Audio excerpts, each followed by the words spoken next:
उत्तर Korea ने एक बार फिर बैलिस्टिक मिसाइल का परीक्षण किया, जिसने उसके पड़ोसियों के साथ ही अमेरिका की भी टेंशन बढ़ा दी और इस मिसाइल टेस्ट को किम जोंग उन के परमाणु प्लान से जोड़कर देखा जाने लगा। क्योंकि 25 अप्रैल को अपनी सेना के 90वें स्थापना दिवस पर हुई परेड में किम ने इस प्लान को लेकर बड़ा ऐलान भी किया था और साफ कर दिया था कि वो अपने देश की परमाणु ताकत को और बढ़ाएंगे,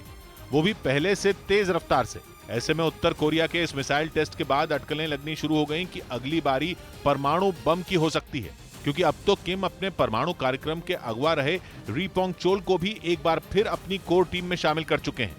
और उनके किम की टीम से जुड़ने के बाद ये उत्तर कोरिया का पहला बैलिस्टिक मिसाइल टेस्ट रहा। हालांकि उत्तर कोरिया की ओर से अभी तक इस मिसाइल टेस्ट का वीडियो जारी नहीं किया गया, लेकिन दक्षिण कोरिया और जापान के मीडिया ने दावा किया कि इस बार भी मिसाइल को प्योंगयांग के पास से दागा गया, जो आसमान में करीब 800 किलोमीटर की ऊंचाई तक जाने के बाद प्योंगयांग से करीब 500 किलोमीटर दूर जापान सागर में जाकर गिरी। दावा है कि इस मिसाइल ने आवाज से 11 गुना तेज, मतलब करीब 14,000 किलोमीटर प्रति घंटा की रफ्तार से उड़ान भरी, जबकि इससे पहले भी इस साल उत्तर कोरिया 13 बार बैलिस्टिक मिसाइल दागकर दुनिया को चौंका चुका है। यही नहीं, उत्तर कोरिया ने 24 मार्च को वासोंग 17 नाम की अपनी सबसे बड़ी इंटरकॉन्टिनेंटल बैलिस्टिक मिसाइल का सफल परीक्षण करने का भी दावा किया था। और अगर यह दावा सच है तो यह ऐसी मिसाइल है जिसके बारे में कहा जाता है कि वो एक साथ कई परमाणु बम दाग सकती है और इसकी रेंज करीब 13,000 किलोमीटर है। मतलब ये कि अमेरिका के न्यूयॉर्क और उसकी राजधानी वॉशिंगटन डीसी तक वो कह डा सकती है। इस बीच अफ्रीकी देश माली ने उस फ्रांस से सभी रक्षा संबंध खत्म करने का ऐलान कर दिया जिसने साल 1960 तक उस पर राज किया था। माली में सेना का शासन है, जिसके बीते कुछ वक्त से फ्रांस से रिश्ते ठीक नहीं चल रहे थे।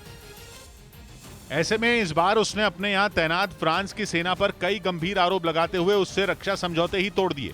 जिसके बाद बीते कुछ वक्त में माली और फ्रांस के बिगड़ते रिश्ते एक बार फिर जग जाहिर हो गए। माली की सेना ने आरोप लगाया कि फ्रांस के सैनिक उसके देश को चलाने के रास्ते में रोड़ा बन रहे हैं। असल में फ्रांस ने 2013 में अलकायदा और आईएसआईएस जैसे आतंकी संगठनों से लड़ने के लिए माली और उसके पड़ोसी देशों में अपनी सेना तैनात की थी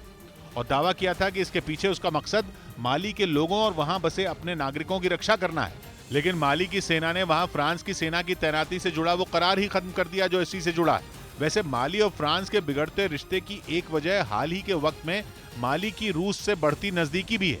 फ्रांस और अमेरिका का आरोप है कि रूस की प्राइवेट आर्मी वैगनर ग्रुप के लड़ाके माली में तैनात हैं, लेकिन माली का दावा है कि रूस के वो लड़ाके उसके यहाँ शांति बनाए रखने में मदद कर रहे हैं।